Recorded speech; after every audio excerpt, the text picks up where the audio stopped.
Estéreo Visión presenta El Buen Pastor. Un programa de amplio estudio bíblico, donde juntos escudriñamos la palabra de Dios a profundidad. Envía tus preguntas por medio de un audio a nuestra plataforma de WhatsApp 86 97 98 30 para que la Escritura continúe siendo la luz que ilumina nuestro camino de vida. El Buen Pastor. Comenzamos.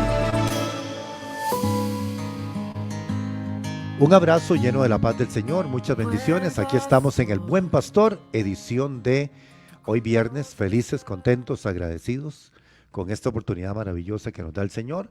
Y hoy, como todos los viernes, vamos a aprender muchísimo. Aquí estoy con Sabdiel y con el pastor Juan Luis y este servidor suyo, el pastor Rodolfo Arias. Estamos listos para emprender un nuevo viaje histórico bíblico y aprender muchísimo de aspectos muy importantes de la palabra del Señor. Mi querido pastor Juan, bienvenido al Buen Pastor. Pastor Rodolfo, qué gusto saludarte, al pastor Sabdiel, a los hermanos en sintonía. Yo creo que tenemos un platillo especial, pastor, porque Sí. hablar de la palabra de Dios, de cómo la palabra de Dios llegó a nuestros días, de cómo Dios, en el principio de esto, que los que saben hablar de esto, pastores, dicen, el principio de preservación de la palabra del Señor. Ajá. Es maravilloso. Y cómo este gran libro que hoy disfrutamos nosotros en nuestras manos, que nos llega tan fácil, pastor, y por medio de también de este aparatito ahora que lo tenemos ahí, ¿verdad? Aunque nosotros los pastores les motivamos a la iglesia que traiga la Biblia de papel, pero cómo buscar o cómo saber o cómo tener claro que esa palabra, que esa Biblia llegó a nuestras manos, yo creo que es muy importante, muy relevante, a los efectos de nosotros saber respetar este texto sagrado y saber, pastores amados y hermanos en sintonía, que no fue fácil, pastor Rodolfo, pastor Sabdiel, que nosotros lo tuviéramos hoy en nuestras manos. Y a veces no se aprecia tanto, pero aquí en El Buen Pastor enseñamos precisamente a apreciar la palabra del Señor. Sí, bueno, le damos la bienvenida también a todos los hermanos que nos sintonizan por medio de nuestras plataformas en el Facebook y también en el canal de YouTube. Bienvenidos todos. Y aquí nosotros tenemos abierta la transmisión, porque si usted quiere participar, bien lo puede hacer ahí en los comentarios. Y con muchísimo gusto nosotros vamos a hacer alusión a los comentarios de cada uno de los hermanos que están sintonizando en este momento el Buen Pastor. Pastor Sabdiel, bienvenido al Buen Pastor. Muchas gracias, buenos días, estimado pastor Rodolfo Arias y Ramos, el pastor Juan Luis Calvo y Calderón. Una bendición poder compartir con ustedes en esta linda mañana de viernes. Gracias a Dios por la salud, gracias a Dios por este tiempo, gracias a Dios porque el huracán no causó más estragos de lo que las profecías, ¿verdad? Los pronósticos decían, ¿verdad? Claro, que iba a ser catastrófico. Daño, sí hubo mucho daño, pero hablaban, ahora están hablando de 12 fallecidos, hablaban de un impacto sumamente fuerte y gracias a Dios pues no pasó a más, lo material se recupera y pues las vidas humanas, ¿no? Que es lo más importante, y gracias a iniciativas de oración como las de Estéreo Visión en sus redes llamando a la gente a orar, eso es sumamente importante. Así que agradecidos en esta mañana y con muchas ganas de aprender el día de hoy. Estamos, queridos pastores, estamos en el mes de octubre y en el mes de septiembre, habíamos comentado el programa anterior cuando tuvimos en medio programa la graduación aquí en vivo de nuestro amado pastor y máster Rodolfo Arias, y hablamos en ese día de que en septiembre estábamos celebrando el mes de la Biblia, y octubre, amado pastor, ¿qué se celebra el mes de octubre? Es el mes de la Reforma. El mes de la Reforma. El mes de la Reforma protestante. Reforma protestante, ¿verdad? Para que alguna persona por ahí tal vez que no piense en allá por otra cosa que hay por allá, por el otro lado, ¿verdad? No, el mes de la Reforma protestante. Y hoy vamos a hablar un poquito, vamos a aprender, vamos a tratar de viajar un poquito en el tiempo. A los que les gusta viajar en el tiempo, pues vamos a hacerlo al año 1517 específicamente. Así que tome ahí su pasaporte, su maleta y viaje con nosotros. ¿Qué le parece? A la Europa de la Edad Media, a la Europa que casualmente, bueno, de la Edad Media, 1517 es casualmente, voy a dar un poquito de antecedentes. No te entendí. Que 1517 es precisamente la Reforma. Exactamente, ¿verdad? Que voy a dar unos breves antecedentes, porque yo hice una pregunta en mi Facebook, que hoy íbamos a hablar de el primer influencer de la historia, el primer verdadero influencer de la historia. Y no es Jesús, que sí, obviamente, ¿verdad? Pero de la historia humana y de la historia moderna, ¿verdad? Después de Jesús, después de Jesús, ¿verdad? Porque, sí, es Jesús. No, sí, está bien, estamos de acuerdo. Pero que se convirtió en ese momento en vivo, en toda una celebridad mediática, ahora que hablamos de los medios de comunicación y todo, que se convirtió en una celebridad mediática en ese momento. Resulta que en 1453-55 se inventa en Eso Alemania. la imprenta. Exactamente, pastor. Me lo voy adelantando. mi querido pastor, que hemos hablado de esto en los jueves, ¿verdad? Vengo hiperactivo. Sí, estoy notando.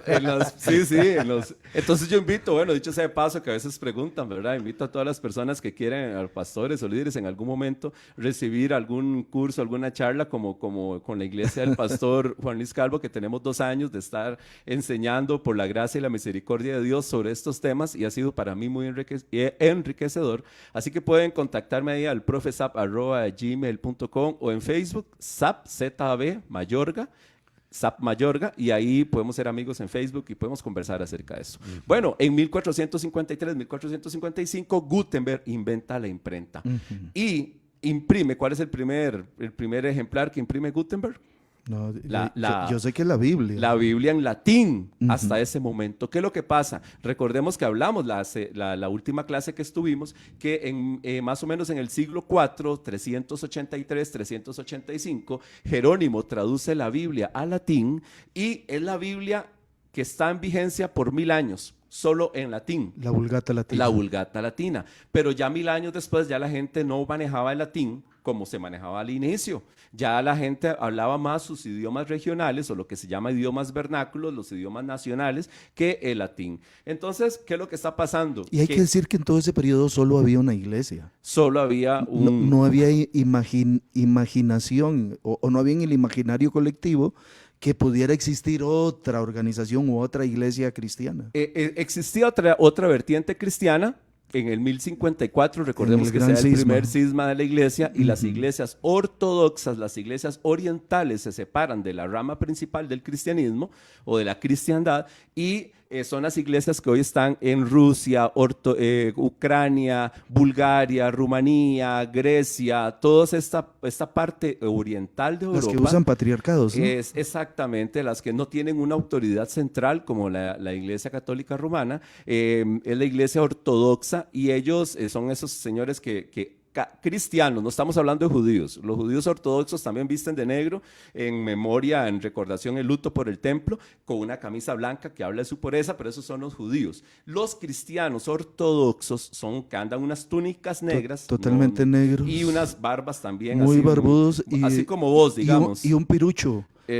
Cuando uno se los encuentra, asustan. Le falta solo el sombrero.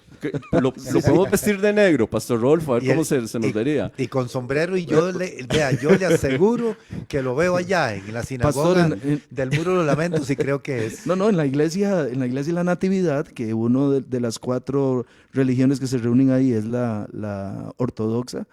A veces le pega un susto a uno cuando sale un ministro de estos. Sí. Todos vestidos de negro. Pero estamos hablando de los cristianos ortodoxos. Sí, los cristianos ortodoxos. Le podemos poner Juan Lópulus, algo así. Como que lo intimida a uno a verlo. Sí, asustan. Sí, y son iglesias muy nacionales. En Rusia, de hecho, la iglesia está en contubernio con el gobierno, con el Estado, y la forma en que ellos han vendido el asunto de la guerra con Ucrania es que es una guerra santa. Una guerra santa que están librando contra los demonios de Occidente. Incluso se le asegura, tal cual en la Edad Media, a los soldados rusos que mueran en la guerra, que tienen una indulgencia ¿ok? Le suena más o menos, ¿verdad? Sí, una sí. indulgencia y que tienen asegurado el cielo por morir en esta guerra santa, Ahora, muy al modo de las cruzadas. Ese cisma se da en el 1050. 1054, para ser 1054, sí. Se separa la iglesia de Occidente y la de Oriente. Correcto. Pero en Occidente sigue pensándose que hay una Sí, sola iglesia, exacto, no es ni por para asomo. vivir ese cristianismo que ellos piensan que es el orto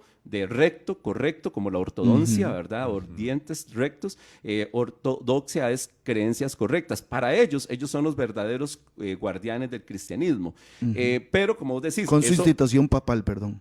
¿Con qué? Su institución papal. No, la iglesia ortodoxa. No, ya yo estoy hablando de Occidente, qué pena. Sí. Y en Occidente solo existía, si querías practicar el cristianismo ortodoxo, que era herético, porque ambos, el patriarca de Constantinopla era el líder de la iglesia en ese momento, y excomulga al papa de la iglesia romana, y el papa, la iglesia romana, excomulga al patriarca, al patriarcado. Entonces, obviamente, la única manera que pudieras practicar el cristianismo ortodoxo es que te fueras a vivir al lado oriental de Europa, nada más. Pero en donde nos compete, entonces, en este momento, sí, la única manera que podías practicar y la única forma de ser salvo era a través de la iglesia, nada más. O sea, ser excomulgado. Entiéndase la iglesia romana. La iglesia la única que existía a partir, recordemos, que del año 380 aproximadamente, con el edicto de Teodosio, existe una única iglesia que hace también un contubernio con el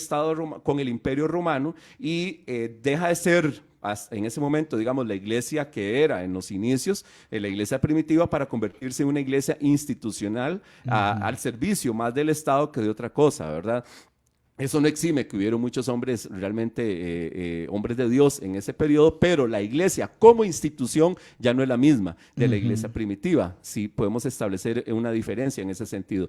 Ya para el año 1500 la iglesia es ampliamente corrupta y el mismo Papa Francisco, que visita a la iglesia luterana en el 2017, con ocasión de los 500 años de la Reforma Protestante, él reconoce ante el presidente de la Fraternidad Luterana la corrupción imperante que había en ese momento. Pero era algo, es que cuando hablamos de corrupción hoy día pensamos que alguien que se robó una platilla, por ahí no, era algo indecible, terrible, ¿verdad? Sí. La curia romana en ese momento, prostitutas, homosexualismo, incluso pederastia, con cuestiones con niños que dicen que estaban al servicio de las autoridades. Que este es el terreno de cultivo precisamente de todos estos reformadores que empiezan a decir esto no es correcto. Claro, ¿Para qué año fue eso? Estamos hablando más o menos desde el año 1300, la corrupción papal es podredumbre lo que hay prácticamente, ¿verdad? Hay cuentos, leyendas, historias que dicen que al Papa le hacían a uno específico un queque, y en el queque salían niños, no precisamente, ¿verdad?, para cantarle cumpleaños. No, que hasta el día de hoy ellos han sido objeto de crítica en esto, porque hace poco hubo una pronunciación, estoy hablando de estos días, de la cúpula de la Iglesia Católica pidiendo perdón por todos estos abusos a niños que han habido durante muchísimos años. Sí, y fue algo, digamos, si usted lee sobre cualquier persona medianamente enterada de la historia, sabe de los Borgia, por ejemplo, los Borgia, que fueron, bueno, avergonzante lo que hicieron, ¿verdad? Y no es culpa de los hermanos católicos que nos puedan estar escuchando hoy, es parte de como toda institución que vivió un periodo de corrupción y de podredumbre, que el fiel normal no tiene culpa de lo que hacen las autoridades. La corrupción estaba precisamente ¿en dónde? En las altas esferas, claro, que explotaban incluso al pueblo, eran sumamente ricos. Para usted obtener un obispado, usted tiene que pagar mucho dinero. Y se inventan concomitantemente las famosas indulgencias. Exactamente, digamos, usted tenía que pagar un obispado, porque en el obispado, si vos sos el obispo aquí de Taras, entonces vos tenés muchas propiedades que has obtenido porque la gente se las ha entregado a la iglesia. La gente prácticamente trabaja para vos, entonces vos le cobras un impuesto a la gente, le cobras el diezmo, que es obligatorio, so pena de que si no paga el diezmo la gente, estás condenado a la herejía, y eso implica ir al infierno, y nadie quiere ir al infierno. Entonces, por ejemplo, en Alemania se da que hay una persona que quiere tener 2 obispados, incluso se daba mucho, a veces tenían hasta 2, 3 obispados, porque era como tener una empresa. La Iglesia Católica en ese momento era la multinacional más grande que podía existir en Europa, que generaba miles de millones de ganancias. Entonces la gente se endeudaba con los banqueros para pagarle a Roma el derecho de ser obispo y tener ese terreno, esa tierra bajo su jurisdicción. Esa región, gracias. Entonces, quedaban sumamente endeudados. Entonces, por ejemplo, en Alemania, se está construyendo la Capilla Sixtina, que los que han ido a Roma, que qué maravilla, qué linda, qué preciosa, pero eso es construida bajo la explotación religiosa de los fieles en ese momento, porque lo que se le decía era que empiezan a cobrar indulgencias a las personas. La iglesia hasta el día de hoy considera que ellos tienen un tesoro que ellos administran, que está basado en los méritos de Cristo y de los santos de la iglesia. Y ese tesoro que ellos tienen es para dárselo a los fieles, pero obviamente, bajo algún pago en específico. Entonces, o sea, venden el perdón. Vende exactamente el acceso al cielo o la salida, para ser más específico, la salida del alma de tu papá, con mucho respeto de los papás de Pastor Rodolfo, de mi mamá, que hace 5 años falleció, entonces era lo único que conocemos, no sabemos de nada, y entonces a mí me llegaba y me decían, bueno, si usted quiere reducir el tiempo que su mamá está en el purgatorio,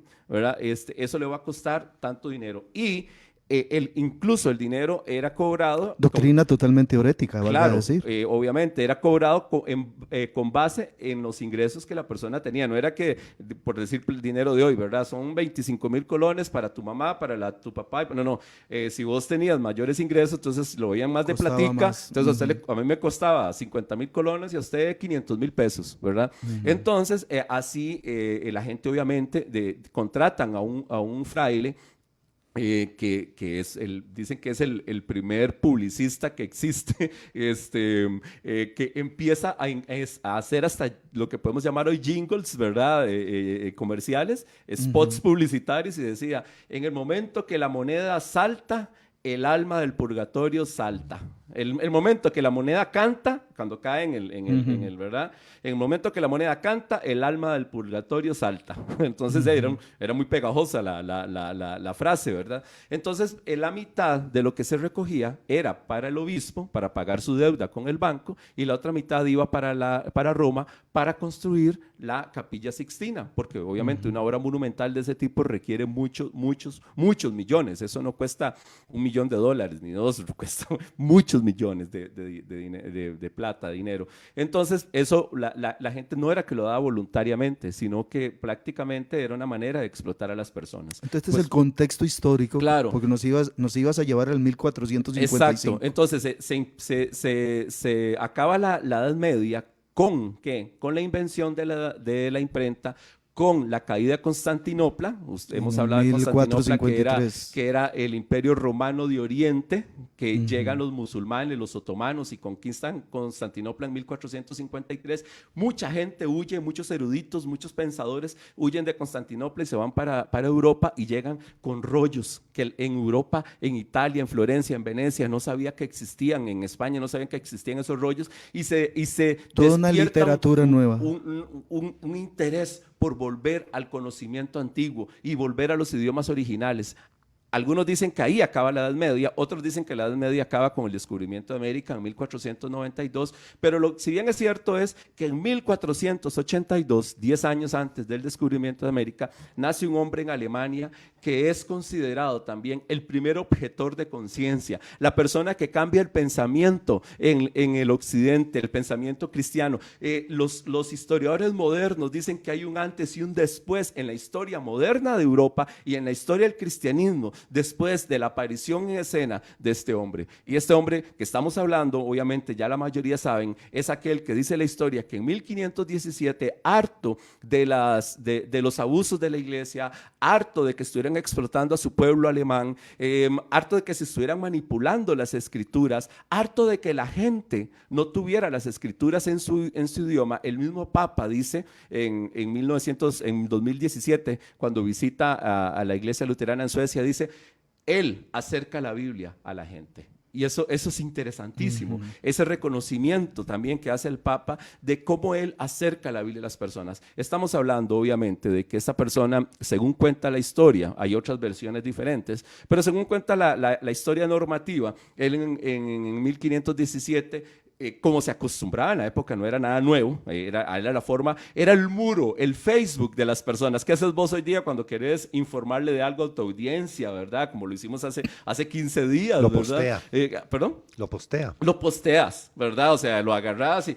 posteámoslo voy a postearlo en mi Facebook personal, en los que tienen Instagram, los que tienen Twitter, los que tienen la red que tengan, ¿verdad? Entonces, él posteó, porque lo fue y puso en un muro para que tú... ¿Cuál es la idea de postear algo? Que todo el mundo lo lea. Exactamente. Pastor, perdón, hay algunos hermanos que han puesto ya un nombre. Bueno, démosle. No, son dos personas, pero alguien puso Martin Luther King. Bueno, le compro el del centro. Muy parecido, pero no. Sí, muy parecido, pero no. El del centro. Sí, bueno, ya sabemos de quién estamos hablando, entre muchos otros reformadores, ¿verdad? Que claro. vinieron a partir de Martín Lutero. Pero lo que quiero... Ya lo dijo el pastor, bueno, eso, muy bien. No había que decirlo. ¿Ah? No había que decirlo. Sí, No, todavía sí. no, está bien. No lo habíamos dicho todavía. Bueno. No, pero lo que yo quería decir es que estoy seguro que en el corazón de él nunca pasó el que hubiera un grupo aparte, sino más bien reformar Exactamente. toda esa corrupción que había, ¿verdad? Eso Excelente, estaba en el corazón de ese hombre. El Papa Francisco dice, de hecho, era un buen reformador intencionado. Esa es la frase que usa el Papa Francisco.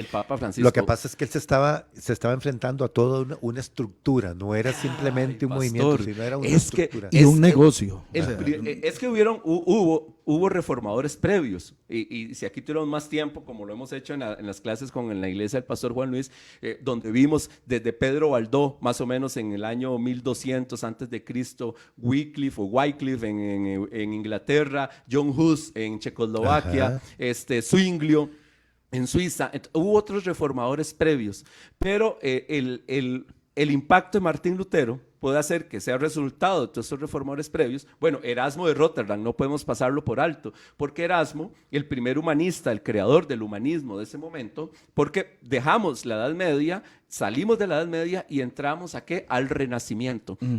Y el Renacimiento está basado en el humanismo, no el humanismo moderno de hoy, donde el ser humano quiere hacer todo lo que quiera, no, un humanismo que era basado, ser humanista era ser cristiano, era ser basado básicamente en los principios o en los escritos que se estaban descubriendo en ese momento, que venían de Constantinopla. Entonces, él en 1516, recuerden que es prohibido tener la Biblia en los idiomas regionales, en los idiomas vernáculos. La única Biblia que puede haber es en latín, nada más, única y exclusivamente. ¿Qué es lo que pasaba en las misas, pastor? Las misas, además de que todo se leía en latín y nadie entendía, mientras leían, se tocaba el órgano. También. Entonces, la persona estaba leyendo y el órgano estaba sonando y era como un poquito, podemos llamarle un poquito desordenado el asunto, ¿verdad? Nadie entendía nada de lo que se estaba haciendo, nadie entendía nada de lo que estaba pasando. La gente no salía edificada, obviamente, de la misa. Entonces, porque era prohibido. ¿Qué es lo que aspira Martín Lutero? A que la gente vaya a misa y entienda. O sea, la misa en el idioma del pueblo. ¿Qué es lo que dice Lutero también? Básicamente, el resumen de las 95 tesis, el sacerdocio universal de los creyentes. Que en ese momento la figura del sacerdote como intermediario era sumamente grande, grotesca, ¿verdad? Entonces, por eso tenía mucha autoridad sobre la vida de las personas y decidía sobre las personas lo que las personas hacían o no hacían, daba permiso, se metía en la vida personal de las personas, básicamente. Entonces, él cree lo que dice la Biblia y nos enseña la Biblia acerca del sacerdocio universal de los creyentes. Había una costumbre en la misa, como la gente por sí no entendía nada. ¿Y por dónde viene la fe? Dice la palabra. Por el oír. Y si usted va y no oye nada, no entiende nada, entonces Martín Lutero decía, es que la gente practica mal el cristianismo porque no lo entiende. Claro. La gente practica mal la fe porque no entiende lo que está pasando. Ni lo sabía. no sabía nada. Imagínate que vos sabés que una de las diferencias entre el protestantismo y el catolicismo es el asunto de la figura sagrada, que le llaman, de la hostia, ¿verdad? Entonces el catolicismo con la teoría, con la doctrina, o más bien La transubstanciación. Sí, la transubstanciación, pero es como de la palabra, el dogma de la transubstanciación. Recordemos que significa cambio. El pan y el vino cambian y se convierten en la sangre y el cuerpo de Jesús. El protestantismo no está de acuerdo con que eso sea así. Habla de un simbolismo, o habla Calvino Zwinglio, dice que es un símbolo, como tal como lo enseñó Jesús. En ese sentido nosotros somos zwinglianos, aunque no sepamos. Y Pablo también en 1 Corintios. Exacto, Pablo dice exactamente, y Jesús dice, hacer esto en memoria de mí. Entonces Zwinglio dice, es un reformador, dice, es un símbolo. Nosotros somos zwinglianos y nadie no sabemos. Eso se debe a que aquí en América el protestantismo llega a través de ¿quiénes? De los misioneros gringos que nos vienen a evangelizar. Y los misioneros gringos, la mayoría eran calvinistas, pero de esa corriente eran puritanos, venían de Inglaterra, era el puritanismo inglés. Y por eso es que nosotros nos enseñaron, ¿verdad? ¿Se acuerdan antes a ir a la iglesia con corbata y toda esa formalidad, ¿verdad? Que había para ir a los cultos. El puritanismo inglés. Y el puritanismo inglés es influenciado allá en Inglaterra directamente por Zwinglio, en lo que se llama directamente la Eucaristía, la Santa Cena. Entonces Martín Lutero dice, la Santa Cena tiene que ser, Calvino, para terminar, dice que es espiritual lo que hay ahí, y Lutero dice que hay una consubstanciación, ¿verdad? Que sí está presente el cuerpo de Cristo, pero no es que se transforma el pan y el vino en el cuerpo de Cristo. Pero en ese momento, cuando se hacía la Eucaristía, solo se hacía con la hostia, no con el vino. Entonces es lo que se llama las dos especies, ¿verdad? Lutero dice, en la Eucaristía tiene que haber los dos elementos, porque eso fue lo que dijo el Señor. Desde después, casualmente, de que se da la separación con la Iglesia Ortodoxa en el 1054, la Iglesia Ortodoxa sí sigue practicándolo de esa manera, con las dos especies, pero la Iglesia Católica, por algo en el año 1100, más o menos, empieza solo a darle la hostia a la gente. La copa la retiene el sacerdote y no la comparte con la congregación. Siempre me he preguntado eso, ¿por qué no la comparte si la Biblia dice bebed de ella todos? Bueno, se dice que por asuntos de que era muy caro, por asuntos de que al final de cuentas compartir la copa con los demás no, en fin, no hay... Bueno, es que en la práctica bebían de una sola copa. Bebían todos. de una sola copa, porque esta es mi copa, y el Señor, ¿qué fue lo que hizo el Señor? La pasó entre todos. ¿Verdad? Pero entonces en ese sentido deberían todos de beber. Todos de una misma copa. Bíblicamente. Por eso el último. Claro, ¿verdad? El último de ahí lo que menos tomaba era vino, ¿verdad? Entonces, claro, es que en teoría eran 12. Bueno, algunos dicen que en la Santa Cena estaban también las mujeres presentes, pero estamos hablando de que un máximo de 20 personas, ¿verdad? Como dice el chiste, y si no estuvieron las mujeres ahí presentes, ¿quién tomó la foto, verdad? Porque alguien tuvo que tomarla, dice la gente, con la imagen que tenemos de la Santa Cena. Entonces, muy probablemente sí estaban las mujeres que ayudaban a Jesús. Eran unas 20, y no lo mismo pasar la copa con 20 personas que si vos tenés aquí en la congregación 100 personas, 50, 500, imagínate, ¿verdad? Bueno, el tema es que se dejó de hacer. Entonces Lutero dice, no señores, esto hay que hacerlo. Y entonces el sacerdote, cuando presentaba la hostia, ¿se acuerda que eso se presenta? Como la gente no escuchaba nada y se trataba de ver. Escuchaba, pero no entendía. No entendía nada de lo que estaba pasando. Entonces, por lo menos la gente se consolaba en ver la hostia cuando se levantaba. Y entonces, fíjate que le pagaban al sacerdote para que lo alzara más veces. Entonces el sacerdote la presentaba hasta 3 veces. Y hubo sacerdotes en ese momento que se especializaron, se recitaban, nadie entendía, ni el sacerdote entendía lo que estaba pasando. No crea que es que el sacerdote sabía. Lo que hacían los sacerdotes era recitar, aprenderse de memoria todo el misal. Entonces llegaba y empezaba a recitar. ¿Ve? Como cuando ¿verdad? Uno recita, mi papá se sabe, Mercando Leña, de Aquileo Echeverría, ¿verdad? Papi se lo sabe de memoria desde la escuela. Y papi tiene una memoria prodigiosa y tiene 83 años, va a cumplir ahora en diciembre y se la sabe desde la escuela que se la aprendió a los 12 años, 70 años de recitar Mercando Leña. ¿Te acuerdas de esa, verdad? No me acuerdo. No, que se acuerda. Bueno, usted sí, ¿verdad, pastor? Sí, de la escuela, claro. Extraña, ¿verdad? Paz, señor María, paz, señor José. ¿Verdad? Yo me lo aprendí de estarlo oyendo. De estarlo oyendo, ¿verdad? Sí, de estarlo oyendo en la escuela. Es una poesía de nuestro pueblo, ¿verdad? Ok, entonces resulta que a eso hacían los sacerdotes, se lo aprendían de memoria y recitaban todo de memoria. Y entonces hacían dinero también con eso, la gente le pagaba para que volviera a presentarlo. Entonces nadie entendía nada, nadie sabía nada de lo que estaba pasando. Entonces, ¿qué es lo que Martín Lutero dice? Bueno, la gente practica mal su fe porque cree mal. ¿Qué es lo que tengo que hacer? Acercar la Biblia al pueblo. Para que la gente practique bien su fe, tienen que entenderla bien.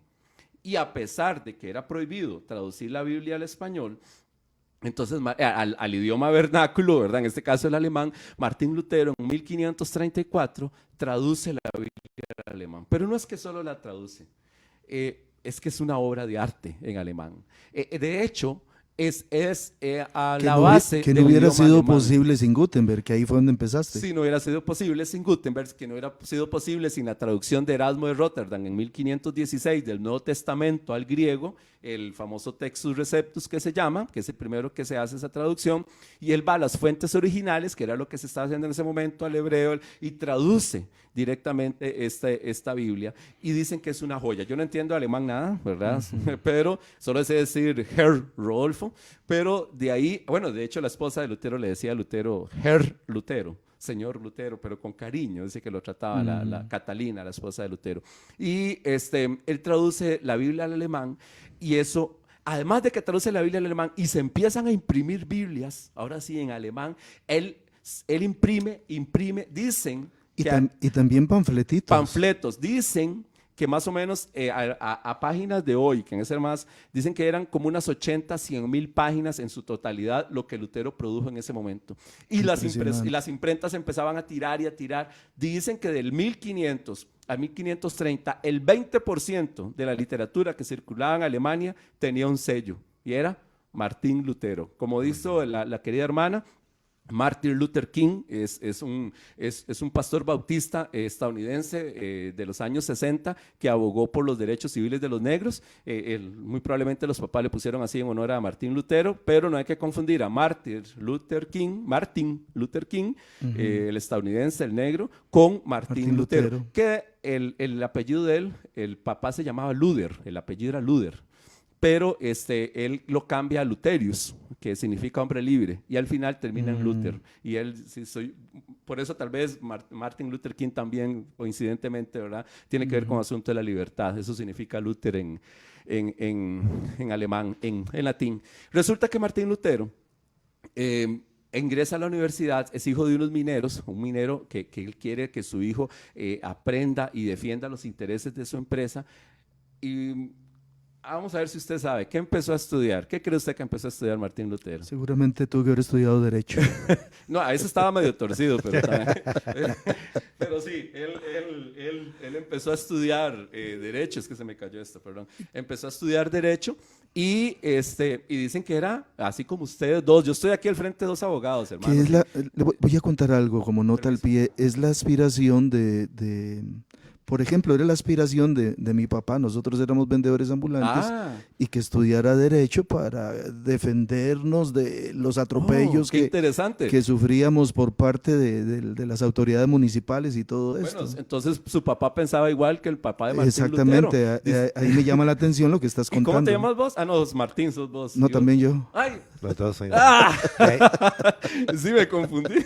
Ahora todo tiene sentido. Ahora todo tiene sentido, hermanos. Estoy ante dos Martín abogados. Qué lindo. Bueno, esto bueno. Imagínense. Entonces, el papá de Martín quería que su papá fuera abogado precisamente para que defendiera y a ellos de los abusos que tenían en ese momento. Martín Lutero entra a la universidad, es un hombre eminente. Y resulta que él tiene, unos amigos de él mueren en una plaga que diezmó a la población europea en ese momento. Eso lo hace pensar y meditar mucho a él sobre el futuro. Él va en el camino y ahí dicen que llega una tormenta fuertísima donde él dice, voy a morir.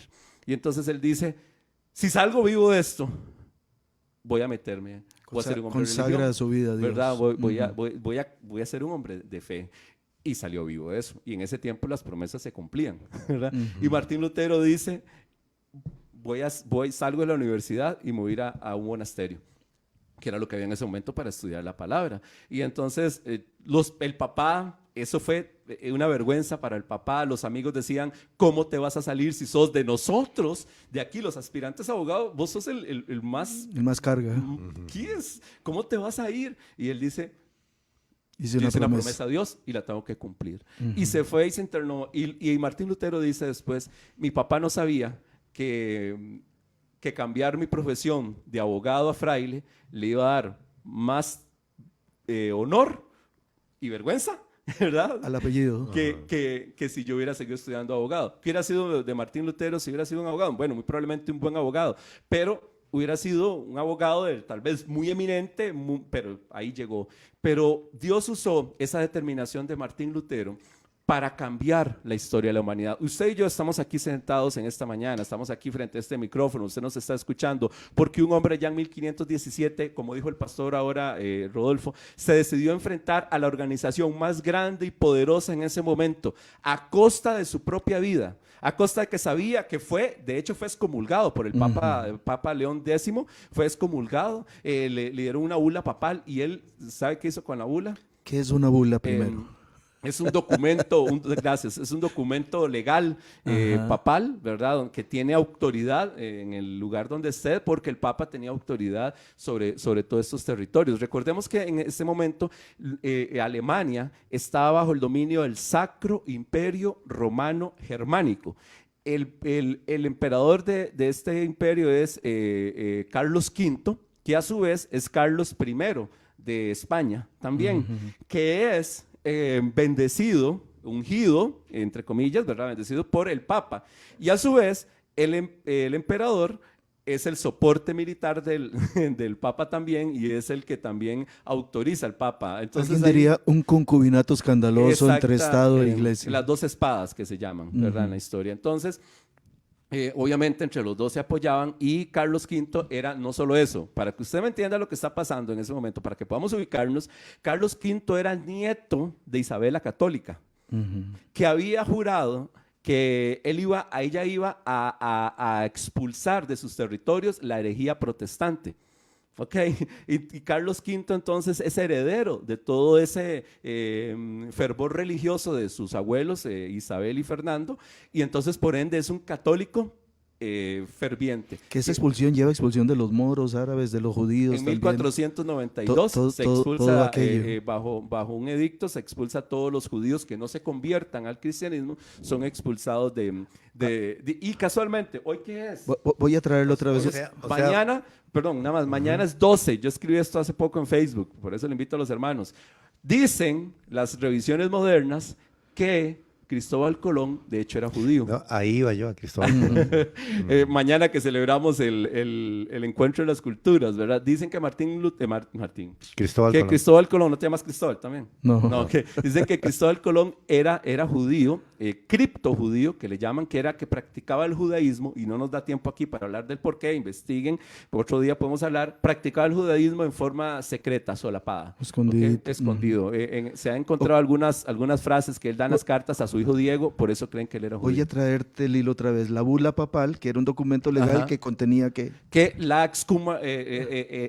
Martín Lutero es declarado hereje, y entonces es excomulgado de la iglesia en 1520, si la memoria no me falla, más o menos, y él agarra la bula papal y la quema. Y él inicia un conflicto. Al principio él empieza como suave, porque la intención, para contestarlo el pastor Rodolfo, no era separar, hacer otro cisma de la iglesia. La intención de él, era reformarla. Rodolfo, era reformar. ¡Ey! Estamos haciendo las cosas mal. ¡Ey! ¿No ven que esto está fuera de lugar? ¡Ey! ¿Por qué no volvemos a los principios cristianos? Y se empieza a acuñar de una forma diferente. Jamás, porque ya habían demasiados intereses. Mucho dinero, ya era por medio, imposible. y mucho poder. ¿Qué ibas a decir, pastor? No, que también era caricaturista, ¿no? Me da la impresión de que en sus panfletitos que él hacía para contradecir ahora sí las enseñanzas de la religión oficial, hacía dibujitos para explicar, porque la gente no entendía bien, Mucha no gente sabía no sabía leer. De hecho, Martín Lutero dice, voy a hacer la Biblia, voy a traducir la Biblia, pero yo quiero traducirla al idioma de los mineros. Recordemos que el papá era minero.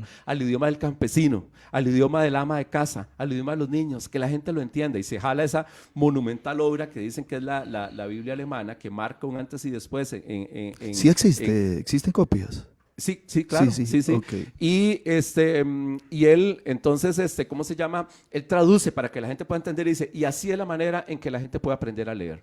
Y lo que pasa es que en ese momento Alemania no es el país que conocemos hoy día. Recordemos que los estados, consecuentemente, es fruto de la reforma protestante, ¿verdad? Los estados modernos de hoy, y habían varios dialectos germánicos, y él unifica, y el alemán de hoy es fruto de esa obra de la Biblia de Martín Lutero en 1534. Quiero decir, como para ubicar a toda la audiencia y retroceder unos añitos, que ese concubinato religioso estado del cual nos hablaba aquí el licenciado Calvo, inicia a partir de aquella gran visión de Constantino, ¿verdad? Que ahí podríamos decir que inició esta alianza Estado-religión, porque acordémonos que los cristianos fueron mucho tiempo perseguidos por el tema de la predicación del Evangelio, que era solo escritura, y que después, a partir de Constantino, se vienen a adoptar una serie de dogmas y tradiciones, y ahí es donde empieza todo aquello a... Sí, Constantino, cuando está en lucha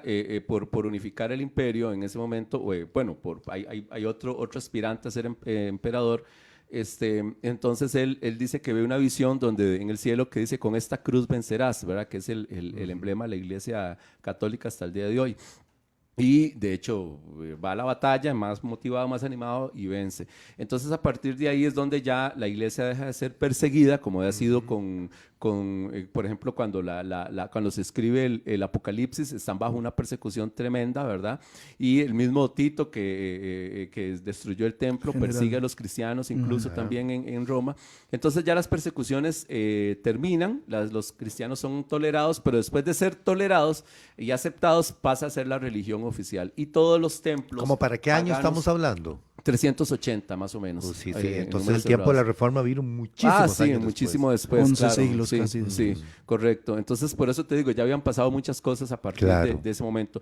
En otro momento, si el pastor nos permite, podemos hablar acerca de los comienzos de la iglesia en el año 325 con el concilio de Nicea, qué fue lo que se habló ahí, qué era lo que estaba en juego, el arrianismo, el quitarle la divinidad a Jesús, pero eso fue muchos años antes. Entonces, dígame, pastor. Un comentario, si me permite, que estoy leyendo acá en el casillero de YouTube. Dice una hermana, la hermana Sandrita Retana dice, gracias, ahora sí me queda clarísimo. La diferencia entre Martín Lutero y Martin Luther King. Qué bueno, sí, porque es que es muy parecido. Sí, ¿verdad? claro. Alguien podría confundirse. Y puede confundirse. Y ya para finalizar, entonces... Perdón, pastor, porque otra hermana dice, ¿cómo se llama esa Biblia alemana? Digo, si tiene algún nombre. La Biblia de Lutero, puede buscarla como la Biblia de Lutero y ahí en Google y ahí le va a aparecer. Si sabe alemán, es muy bonita. Ok, entonces, básicamente, ¿qué es lo que pide Lutero? Lutero pide entonces el sacerdocio universal, pide que hayan los dos, ¿cómo se llama? Las dos especies en la Eucaristía, en la Santa Cena, pide y dice que solo hay dos sacramentos, nada más, porque fueron los dos que fueron instaurados por Jesús, ¿verdad? Que es el bautismo y la Santa Cena o la Eucaristía, como quiera verlo. Y el libre examen, o sea, el libre examen de la palabra, eso es muy importante. Nosotros le demos esto, que tengamos hoy una Biblia a los esfuerzos de Martín Lutero. Y mira, y no hablamos bueno, obviamente, después de esto, de 1534, Casiodoro Reina, en 1569, es cuando traduce la Biblia al español, inspirado en todo esto lo que estaba pasando antes. Que de punto de vista literario es tan monumental, tan gigante, tan grande, o aún más que el Quijote de la Mancha. Sí, ¿cuál es la diferencia?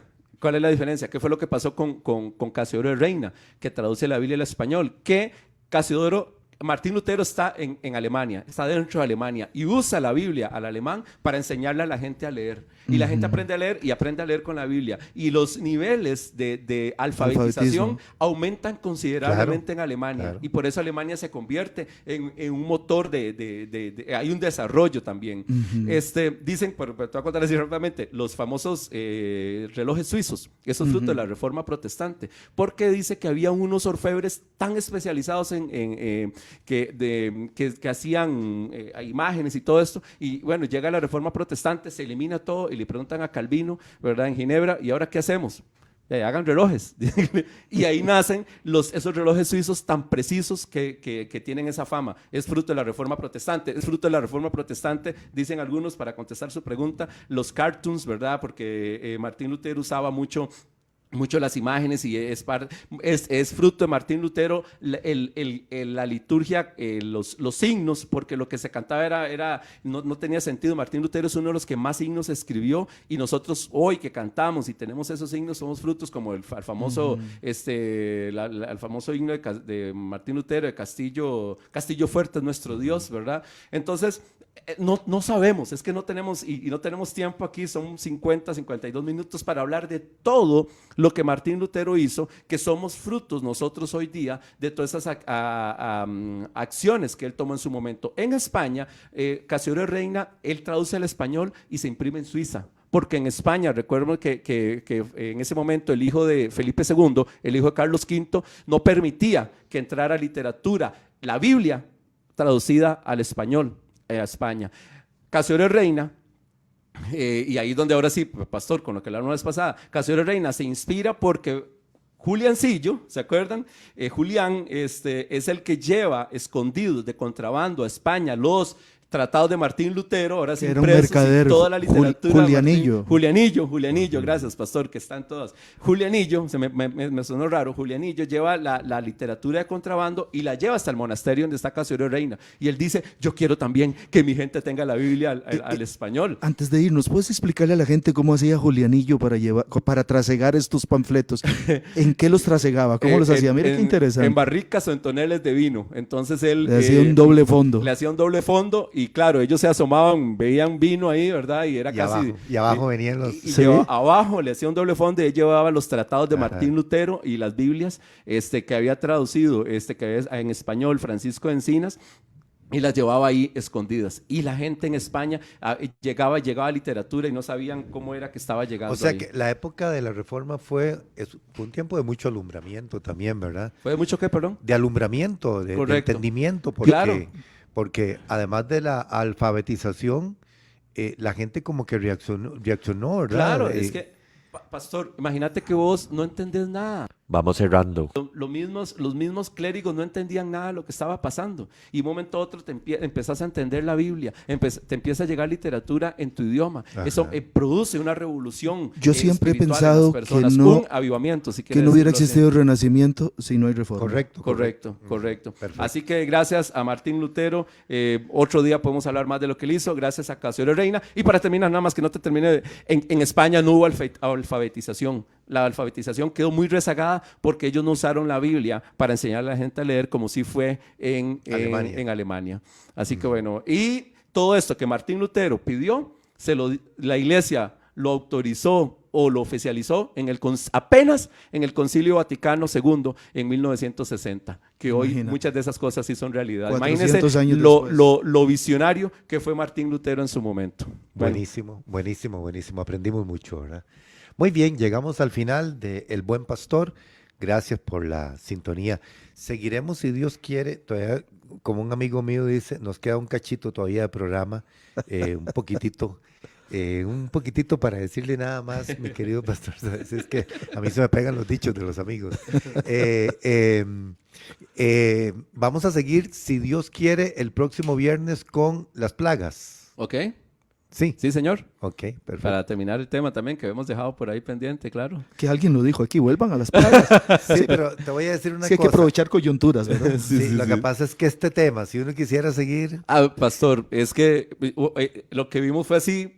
Ajá. Una pincelada, o sea, para hablar de todo lo que implicó la Reforma Protestante. Reforma es volver al estado original.